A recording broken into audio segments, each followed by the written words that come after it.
Hello, everybody, and welcome back to the third instalment of Justin Scott. Welcome back. Hey, man, how's it going?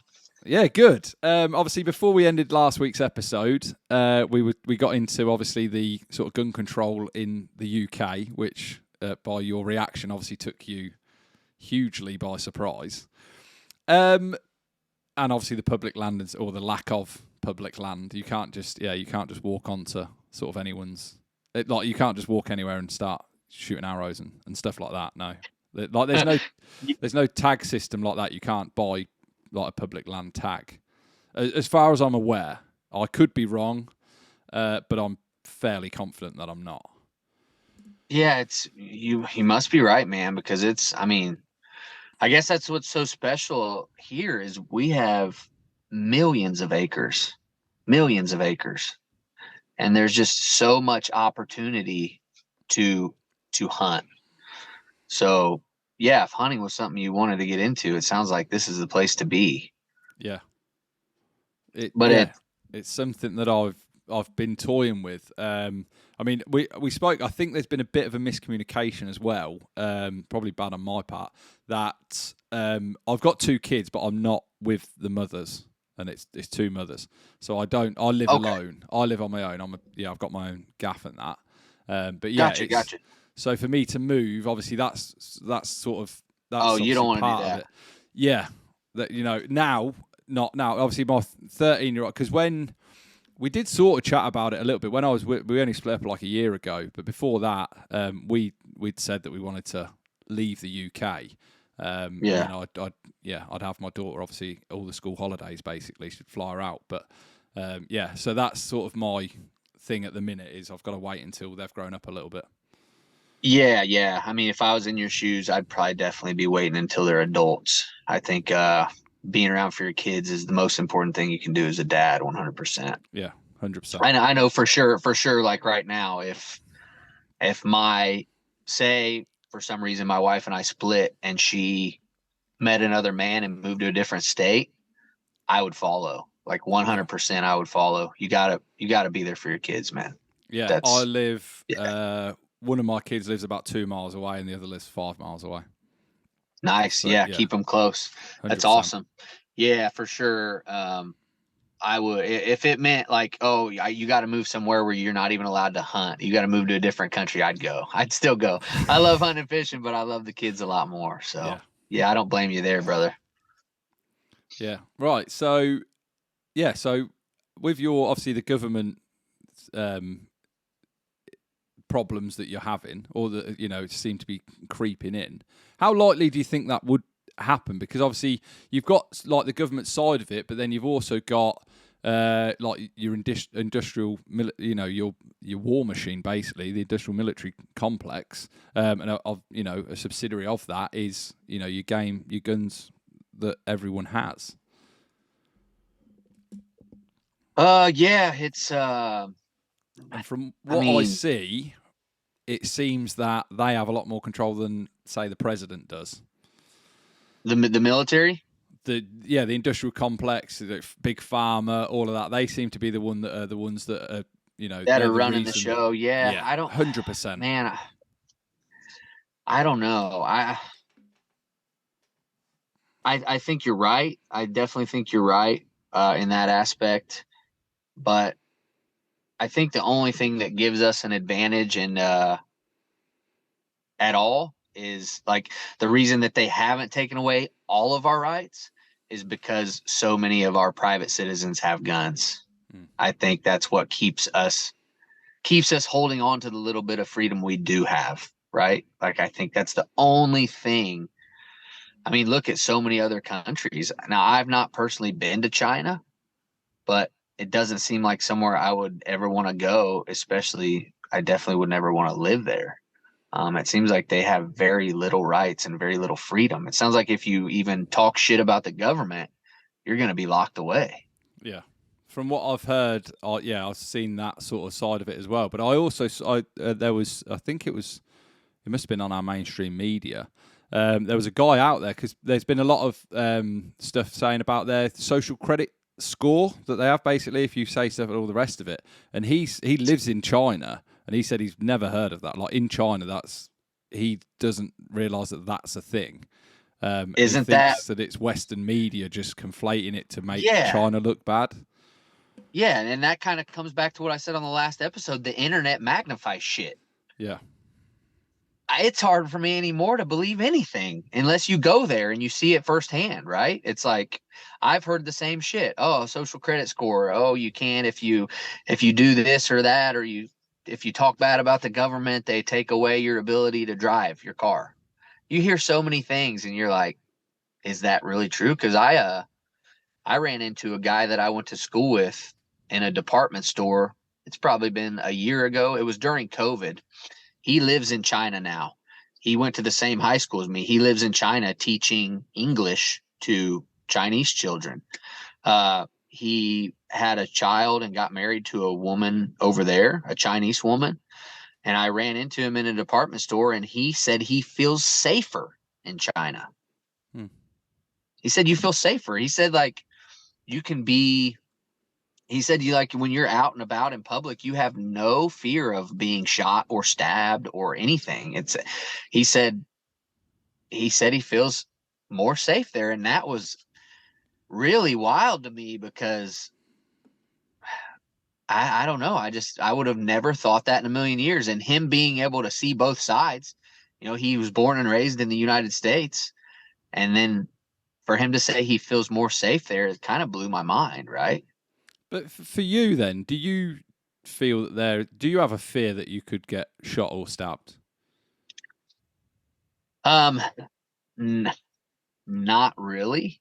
Because I try to not put myself, I never really have that fear. Now, I don't like to go in a lot of, I guess, busy places. Like I don't like big crowds. I'm kind of I don't want to say a loner, but I'm kind of a lone wolf, and my wife's kind of the same way. Like we don't like to put ourselves in situations where, so I guess I'll say this. If I can't carry a firearm there, I try not to go there. Right. Like I don't really care a lot for school events. When I have to go to school events for my kids, because that's one place you're not allowed to carry a firearm. I wish that there were certain private citizens that could go through like a course and be allowed to carry firearms at schools. I think that would be a huge help to us here. I think if we quit sending all our money to fucking Ukraine, we could have a police officer at every school and there'd never be another school shooting. Or we could have an active member of our military, a Marine guarding the door at the school. There's so many things that could be done, but obviously they're not going to get done. I don't know. I just want to jump in there quickly. Sorry, I just want to jump in there quickly. Obviously, with my military background, for that side of it, for to have like an active serving military guy to then stand guard at a school, I personally wouldn't want to do that. As if I join the military, I've joined the military to do military shit, not to stand. Yeah. Because 99% of schools are going to nothing's going to happen. Exactly. So as that Marine, or you're going to have a few of them there, obviously to cover days off and all the rest of it.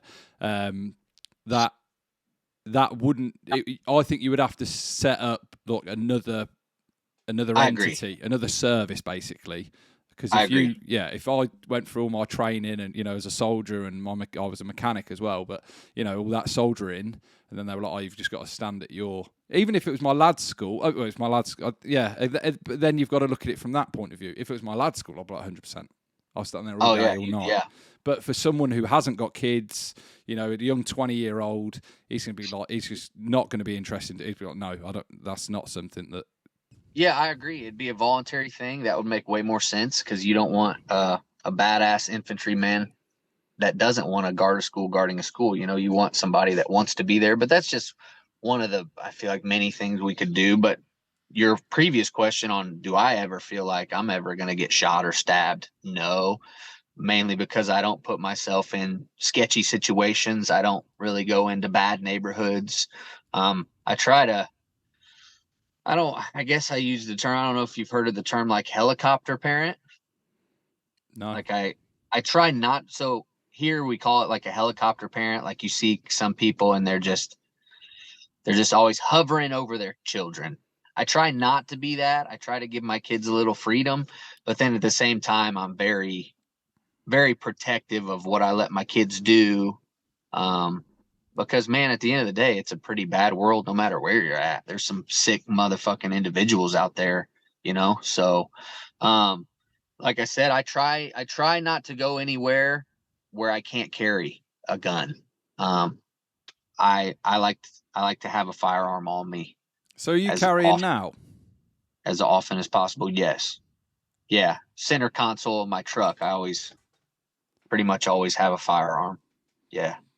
That's mad. And that's why I don't have the fear, because it's like when you have the firearm, it's the equalizer. You know, you hear Joe Rogan talk about in Texas, everybody's friendly. Why do you think everybody's friendly? Because everybody's got guns. Yeah. But It's the great equal. It's the great equalizer. I don't care if a guy's 6'5", 280 pounds. I'm not a huge guy, but guess what? When you have an equalizer, it calms everybody down, I think. And I would never pull my firearm on someone unless I intended to use it. So hopefully I never have to pull it, even show it to anybody my entire life. I pray to the good Lord that I never even have to show it. But I also don't walk around scared. Yeah. See, and that in the UK, like I walk. I don't have a firearm. Obviously, as I said earlier, it's like you can't really. Only sort of criminals have them. But it's never dawned upon me that, like, I've never ever had any fear of going anywhere ever, and thought I might get shot or stabbed here. I mean, that side of it. I mean, knife crime in this country, as it's reported again, is like. And again, it's the social media side of it, because you see it and then it's in every single newspaper and there's a stabbing done and it's all like, oh, there was another stabbing it. And you think like, well, there are millions and millions of people. The odd stabbing, there's one stabbing here, one stab, there's one every week. And it's like, there's fucking loads of us here. It's not like, there's more people getting in fights, like just fist fights in the UK. Like every weekend, people are pissed up. Same in America. People are pissed up and people get in fights all the time. I've done a bit of MMA in my time. I did a few years of MMA. So like that side of it, I'm not too worried about. Like I don't drink. I'm usually like the designated driver. I go out with my mates and stuff like that. But because I've got that, that training in the back pocket, I'm never in a situation where I'm ever like, this will get out of hand, because I'm like, well, I can control this situation quite comfortably. And I'm 5'11". I don't know what I'm like 95 kilograms, which is 220, I'd say. I think it's in and around there, just under. So I'm not a small guy, and I know how to use my body, effectively. For me, but it's the same, like you said about with the kids and stuff like that. I'm now at a stage where my 13-year-old, she wants to go to university. She wants to be a psychologist. Like I don't know where she gets it from. Like her brain just works different to me. Yeah. Like she comes home with these, like she's year 8, so I don't know what it would. I don't know whether it is 8th grade for you or 9th grade or whatever. She's 13, whatever that is. But she's doing GCSE work now, so she's doing work 2 years above herself. Nice. She's doing that maths work now, and I'm like, I can remember doing that, but I was in year 10 when I did it. Like I wasn't a year 8 and doing it. So she's very academic. She knows what she wants to do going forward in life. So now I'm like, right, in 5 years' time, she's going to be going to uni. In 5 years' time, I'm not going to be 2 miles down the road. She could be in, any uni up and down the country. So we had a chat the other day, and I said to her about starting doing jiu-jitsu. I said, I'd be a lot happier if you, from now until you go to university, you start doing jiu-jitsu. Or a combat sport or MMA as a whole, and she said, "Yeah, all right." She said, "Let's crack on." So yeah, I'm over the moon with that, because that again, that'll give me peace of mind. Peace, absolutely. I mean, That's awesome. She's big for her age as well. She's only, like I say, 13, but she's 5'10", so she's only just smaller than me. She's quite big frame. She used to be a regional swimmer, so she's got like broad shoulders and so she's athletic and stuff. So I'm like, you'd be amazing at it, and especially at this age group. Because you fight an age group at her age, I'm like, you're going to be well long for it. You're going to be able to strangle everyone. They're not going to be able to get their arms and legs around you properly because they're going to be so much smaller. But yeah, so that again, like you said, I suppose I am a bit of a helicopter parent because I'm always like on her about stuff. We were talking about it as well. This could get me in hot water and cancelled before thingy with obviously the LGBTQ stuff that's happening at the minute. They've got some girls at her school that they're saying that they want to identify as boys, which, to be honest, that way round, I'm not that fussed about. To be fair, because there's no sort of advantage. Basically, None. There's no girl that's going to get on the football team and push, the best footballer out of the thing. My issue is, and I've said to her, I said, if it ever happens at your school, I said, you tell your dad straight away, is if there's a boy at school that's then saying that they want to identify as a girl and they want to be changing in your changing rooms, or they want to start playing netball and they want to play in your position, for example, Caitlin. Because I said, if you get pushed out by a biological boy, your old man's going to hit the roof. I said, because he's stealing your opportunity. Because there's I'd be the same. So it's happened with that Leah Thomas, hasn't it? Oh fuck! Don't get me started, brother. I just don't understand how they're looking at it and going, "Wang about this guy was 200th in the country or 500th, whatever he was, and now he's smashing all the women's records." It's like there's obviously an advantage. There can't not be. I cannot believe. Yeah, and you're right. If a girl is going to identify as a man, I mean, it's not, like you said, they have no athletic advantage. I mean, they might go. They might if a girl identifies as a man, she might go beat a bunch of dudes in a dishwashing contest. That's terrible. That's terrible. Only joking, but. No, I agree. Like the Leah Thomas thing blew my fucking mind. What I can't believe is why didn't all those collegiate girls, say we're not getting in the water? Yeah. If they would have done that at 2 meets, it would have been over with. Why are they agreeing to swim against him? Yeah, no, why? I don't get that. But they did afterwards, didn't they? The podium, when they were finished, the first, second, and third girl, they moved off the podium. They all stood off, and Leah Thomas was just stood on her own. Oh, I have no idea. Yeah, apparently so. I try to give it zero attention or energy. I look at it. If I don't acknowledge it, it's not real. Fuck them. Yeah, mine's at the minute. What I mean? My daughter. What do you guys think about it over there? Are we a laughing stock? Yeah, probably. Are you guys looking at America going, look at these motherfuckers? They don't know how good they've got it. They've got it so good that they're so fucking bored that dudes that have a cock hanging between their legs are pretending they're women. Is that how you guys are looking at us? It's starting to spread here. Fuck, man. It is starting to spread here a little bit. There was a thing on Piers Morgan, they had it on, and there was like a women's rights march. And they were saying, like, women, have uteruses and all the rest of it. And apparently, like, these trans rights activists turned up and, like, dominated them because they're blokes. It's disrespectful to women. Yeah. Everything women have fought for to get women's rights to where they are, this is a slap in every woman's face in the world. And like you say, because it's on social media and because it's been picked up by the media outlets, it's now, like, a big thing. Whereas if, like you said, like, there's no one around. You speak to anyone about it, they're like, oh, they're just, I don't know anyone, so it doesn't matter to me. But It could be that there is, like in America, where you've got legislation to, allow that. But yeah, it is, I think it is slowly creeping in. And it is a lot, I think, that what happens in America does filter down to the UK for the majority of the time, for a lot of things, to be honest.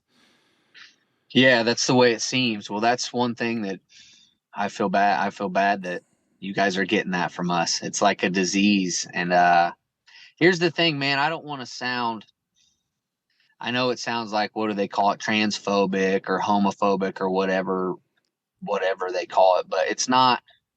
I don't care if a dude wants to be a chick, whatever, dude. Yeah. If that's what makes you happy in life, I think everyone deserves to be happy. Yeah. Like, truly, that's how I feel. I have a problem with them cramming it down our throats. Like, if you're a dude and you want to be a chick, go be that. That's fine. But I don't care. Like, I don't cram my hunting and fishing down your throat. I don't feel like the media crams that kind of stuff down your throat. I don't cram the fact that I'm straight down your throat. Why are you guys force feeding it to me? You know what I mean? Yeah. It's like, I don't care. Go be happy. I believe in the pursuit of happiness. But where I do draw the line is what we were just talking about, athletics. Like, you can't tell me. I mean, remember back in the day, the Leah Thomas, that was nothing compared to Fallon Fox. You know who that was? No. That was an MMA fighter. Oh, right. Yeah, like a 30-year-old dude Oh, decided he was going tribal to be tattoos. transition. Huh? Do you have tribal tattoos down his arm? I think so, but yeah. For his fucked up a bunch first of chicks. for his first 2 fights, he didn't disclose that he was a bloke. Exactly. That is wrong. I mean, again, and it's the same point I of view don't know that Joe how they Rogan couldn't has tell. on it. It's the same like what Joe Rogan says. If the girl had been told beforehand, used to be a dude, And then, now it's a girl, do you want to still fight him? And she said yeah, and she gets battered. Fair enough. She knew all the cards were on the table. But to not disclose that, that's just cheating. I don't know. I think even still, I don't even agree with that. I still think it's fucked up, because how about me as a dude, if I don't identify as a chick and I just challenge a girl to an MMA fight, you think anybody's going to stand for that?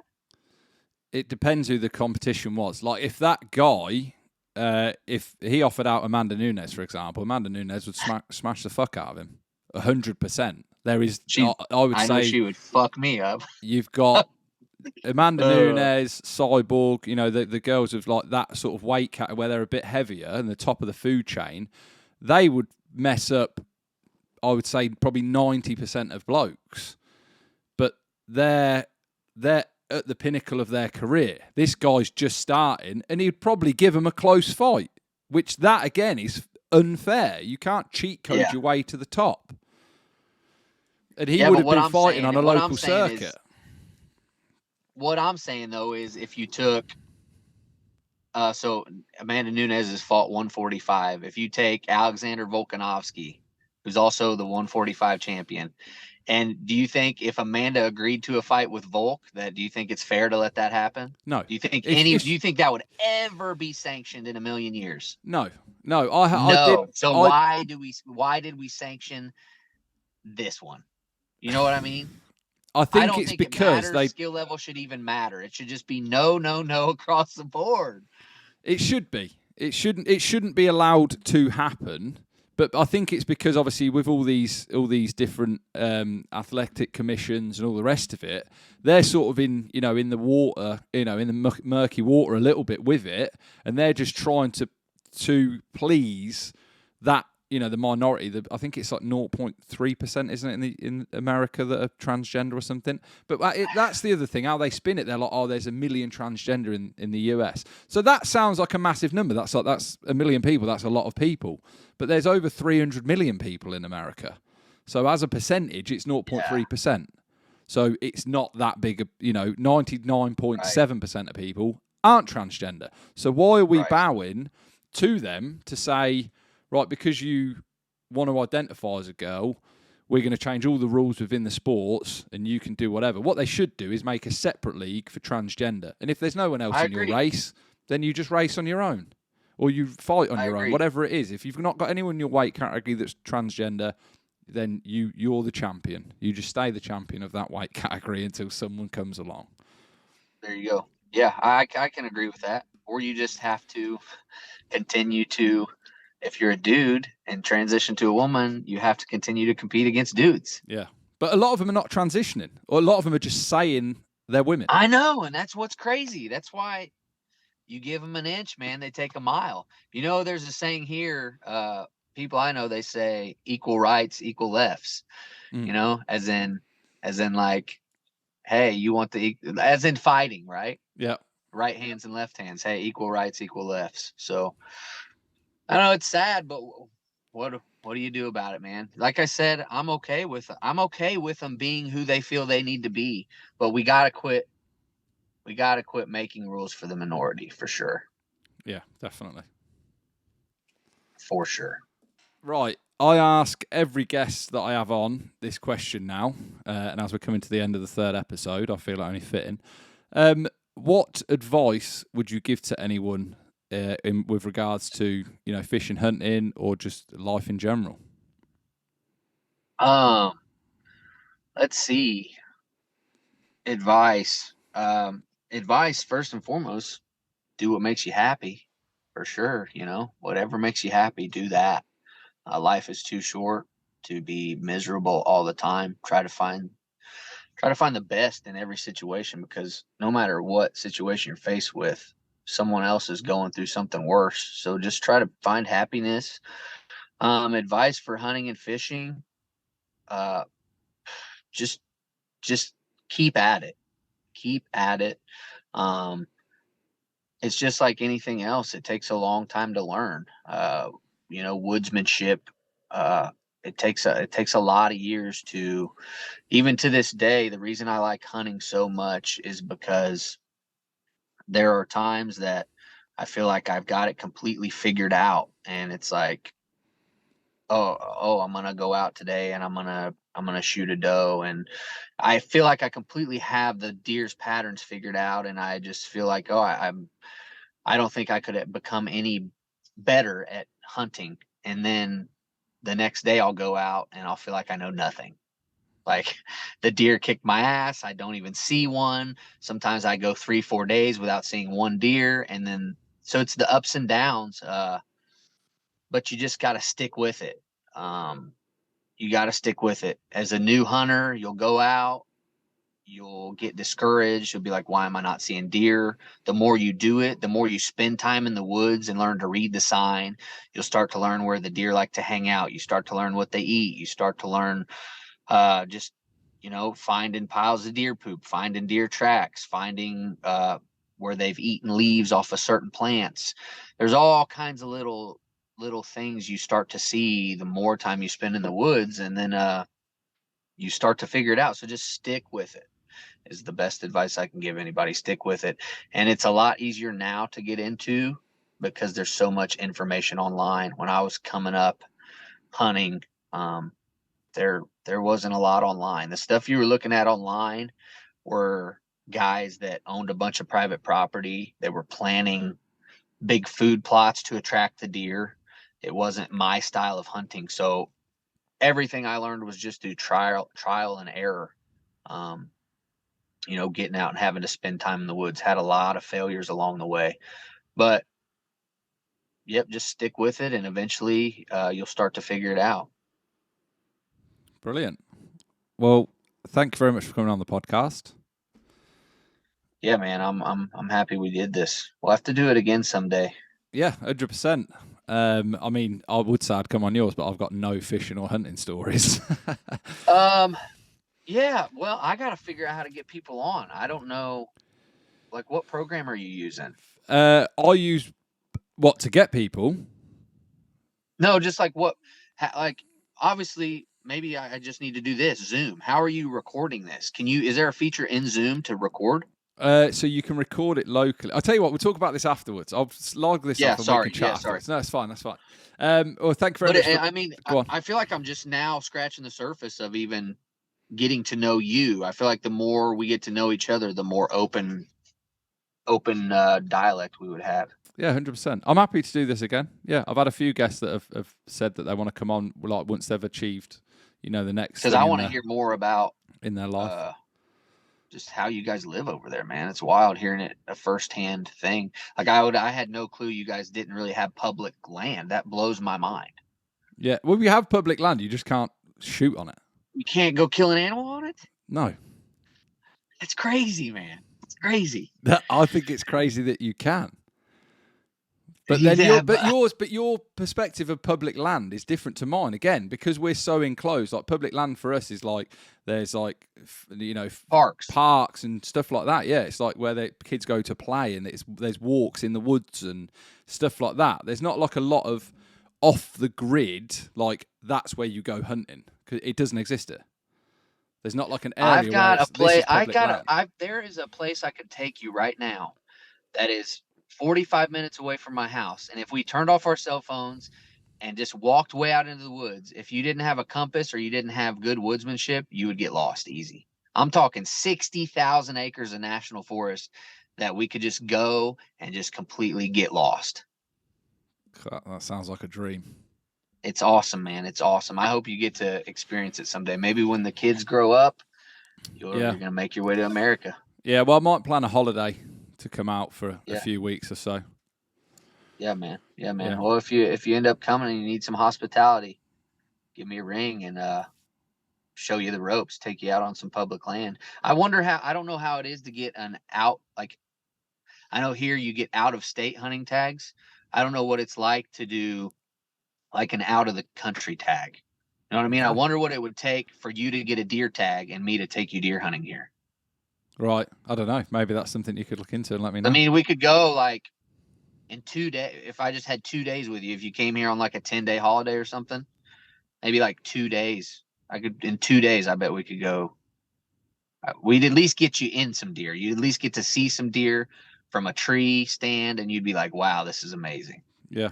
There's no feeling like seeing a big deer come walking into you when you're just sitting in the middle of the woods. It's pretty awesome. So I know you got to wrap this up, brother. Sorry, I'm dragging it out. No, that's all right. It's no worries. Well, thank you very much for coming on the podcast. It was an absolute pleasure to chat to you and to learn more about your rednecking. yeah, for sure. Well, thank you very much for listening, everybody. Yeah, thank you guys. And you mind one more time if I give them my socials? No, yeah, crack on. Everybody, make sure you go to subscribe and follow Largemouth Buck on all platforms. Instagram, it's largemouth.buck. On YouTube, got a podcast I just launched called the Largemouth Buck Podcast. It's just pretty much for the most part going to be hunting and fishing stories. So yeah, make sure you go follow the shenanigans. It's outdoor comedy. Got some new characters coming out soon that I think you're going to find hilarious. So yeah. Perfect. All right. Well, yeah, thanks very much for coming on, and I'll speak to you all soon. All right, brother. It's been great. Take care.